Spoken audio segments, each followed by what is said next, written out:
Assalamualaikum and hi. Today I'm presenting about the background of the Glove Corporation Berhad, the world's largest glove manufacturer. Found in 1991 by Tan Sri Dr. Lim Wijai in Shah Alam, Malaysia, Top Glove has grown to become a global leader in the glove manufacturing industry. The company supplies in high glove to over 195 countries, offering a diverse range of the product. Top Glove success in built on its commit to sustainability. The company focused on eco-friendly practice such as waste reduction, water conservation, and energy optimization. They also have a made signification in biomass and solar power to reduce their carbon footprints, ensuring a greener future for both their operation and in the environment. Thank you.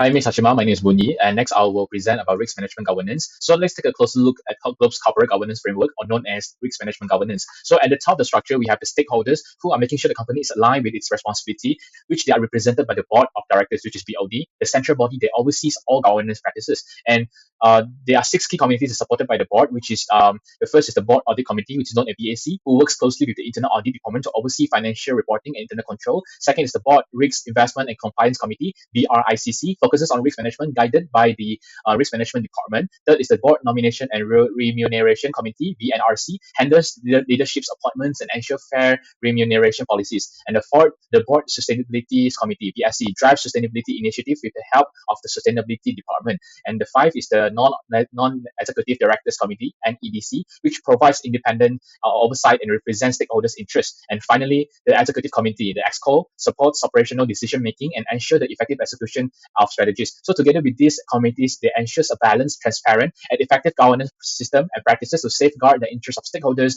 and drive the company forward. So that's all from me. Thank you.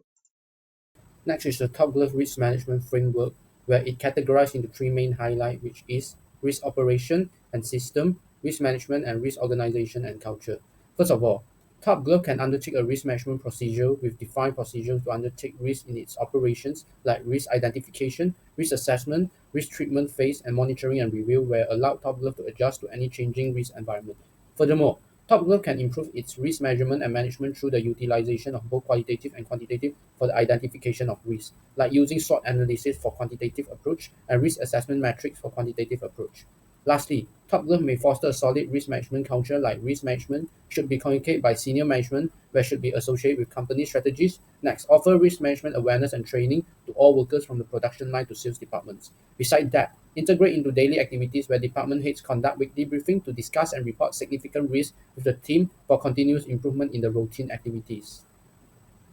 So, okay, next we'll take a look at risk architecture. So risk architecture is a multi-layer structure designed to address risks effectively at all organizational levels. So based on the picture, we can see these are the risk architecture of our Top Glove. So first, we have the board of directors, which sets the strategy direction for risk governance. So they are accountable for managing financial, operational, compliance, and sustainability risks across the company. Next is the first line of defense, which they're managed by business units, supports departments and sustainability teams. Their role is to handle daily risks, implement internal controls, and ensure policies are followed to maintain their business smooth operations. And the second is the second line of defense is overseen by risk management and compliance teams, supported by committees like BRIC and BSC, which I mentioned before, and they monitor risk policies and guide strategies to mitigate risks effectively. And we have the third line of defense, which is led by the internal audit department, which conducts independent reviews to ensure the risk management process are functioning as intended. Then they report their findings to the board audit community, ensuring transparency and accountability. So lastly, we have external assurance, where external auditors conduct periodic evaluations to align internal controls with industry standards and regulations, which boosting stakeholders' confidence. So the focus is area include financial, operational, compliance, and sustainability risks, with the ultimate goal of creating a robust governance framework that proactively address risks across at all levels of the organizations. So that's it from me. Thank you. So now I will briefly share how Top Glove can ensure their risk protocol were conducted through this map. Firstly, the company need to identify their potential risks like any supply chain disruption, raw material shortage, or any safety hazards using audits and analysis. Next, these risks need to be assessed based on their likelihood and impact. For example, the likelihood is the rubber shortage and the impact may delay the production. Then, risks need to be evaluated whether to reduce, transfer, or accept them. So, any safety measurement need to be taken immediately. In order to treat risk, Top Glove need to diversify suppliers, enhance workplace safety, and follow global standards. Then, monitoring need to be ongoing with audits and analysis to ensure effectiveness and continuous improvement. Finally, communication with stakeholders and detailed documentation need to keep everything to be transparent and aligned. Through this process, Top Glove can stay resilient and prepared for any challenges.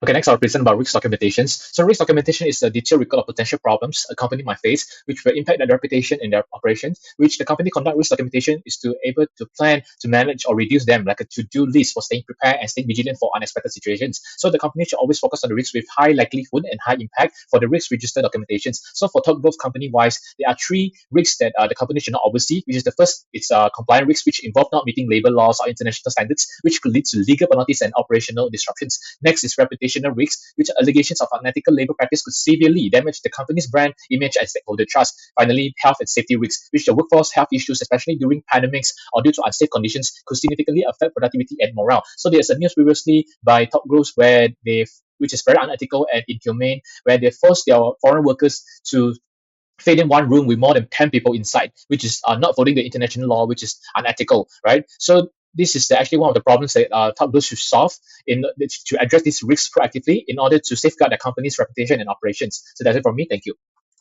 Next, I will present a quick risk assessment of Top Glove using a pastel framework. Firstly, political factors, such as the change in government regulation and political sustainability could impact Top Glove operation globally. Strict labor law that risk might increase production costs and limit market access. Secondly is economic factors. Fluctuating raw material price and currency exchange rate affect profitability. Economic downturn may reduce demand for Top Glove. Third is social factors. Changing consumer preference for sustainability and ethnic can impact brand reputation, while health awareness post-demand, dry cleaning, PPE may reduce the market demand. The next factor is a technology factor, relies on modern tech but facing high costs, cyber threat and outdated system. So Top Glove need a better security system and staff training and smart tech investment. The next factor is a legal factor, a strict laws and labor and trend, past issue that hurt the reputation. So Top Glove need to regular complaint and ethic practice are key. The last factor is an environment factor. Eco-friendly demand bring a waste and emissions challenge. So Top Glove need to recycle and a green solution. They are need to stay compliant. Top Glove face diverse risks across multiple categories, each with specific implications for its operations. Compliance risks, such as non-compliance with labor laws, have a likelihood of 3 and an impact of 5, resulting in a risk level of 15. Supply chain risks, including shortage of critical raw materials, with a likelihood of 4 and an impact of 5, yielding a risk level of 20. Financial risks, involving fluctuation in raw material prices or foreign exchange rates, are the most critical, with the highest likelihood of 5 and an impact of 5, giving a risk level of 25. Next, operational risks, such as machine breakdowns, causing production delays, score a likelihood of 3 and an impact of 4, resulting in a risk level of 12. Reputational risks, such as allegation of unethical labor practices, have a likelihood of 3 and an impact of 5, leading to a risk level of 15. Environmental risks, including waste management issues, are comparatively lower, with a likelihood of 2 and an impact of 4, equating to a risk level of 8. Health and issue risks, such as workforce health issue, have a likelihood of 3 and an impact of 5, with a risk level of 15. Market risks, such as increased competition or reduced demand, score a likelihood of 4 and an impact of 4, resulting in a risk level of 16. Security risks, including theft or data breaches, and technology adoption risks, such as inefficiency from failing to adopt advanced technologies, both score a likelihood of 3 and an impact of 4, leading to a risk level of 12 each. This risk level enables Top Glove to prioritize mitigation efforts effectively. In this part, I will present a risk response. The first category risk is compliance risk. They respond by implement a compliance system with the audit and training to ensure the enhance to labor law and the standard. The action with the use of third-party audits or anonymous whistleblowing and the annual report for transparency. The second category risk is a supply chain risk. For example, they respond by a diversity suppliers and stock inventory buffet and a secure long-term contract. The action by using an alternative material, monitor risk, and a partner locker to easy to logistic. The next risk is a financial risk. To respond is to mitigate foreign exchange risk, negotiation with the fixed cost contract, and implement cost and control the measure to improve the efficiency. The action by can monitor the market trend, set up a risk management team, and allocated a continuing agency fund for unexpected costs. The next is operation risk. For the response is perform the preventive maintenance and train staff to maintain the handling and keep critical spare part to reduce the downtime. For the action is a utilization of machine modernization system, outsourced during a peak period, and upgrading a machine annually. The next is a reputation risk. They respond by enforce the labor standard, engaged in the CRS initiative, and address accusation, transparency with the initiative investigation. For the action by a partner with the ethical organization, run the campaign on labor right and create a crisis communication strategy. Next, for environmental risk, a waste management system is needed by implementing certified waste disposal partners. For health and safety risks, workplace hygiene need to be ensured through safety procedures and protective equipment. For market risk, need to be managed by monitoring demand and using predictive analytics. For operational risks, it is need to be addressed by using security protocols and cybersecurity tools to protect any facilities and data. Finally, technological risks can be mitigated by investing through any advanced manufacturing and allocating R&D budgets. Lesson that I learned in risk management is gain a systematic understanding of risk management from identification to response and monitoring enhance organization relation. Number 2, learn to classify and prioritize risk using tools like risk matrix, SWOT analysis, and decision trees for effective decision making. Number 3, emphasize the importance of fostering a risk-aware culture with a focus on communication, collaboration, and stakeholder engagement. Number 4, develop skill to align risk management with organization goals, enable productive response, and seizing opportunities for growth. So that's all from us. Thank you and Assalamualaikum.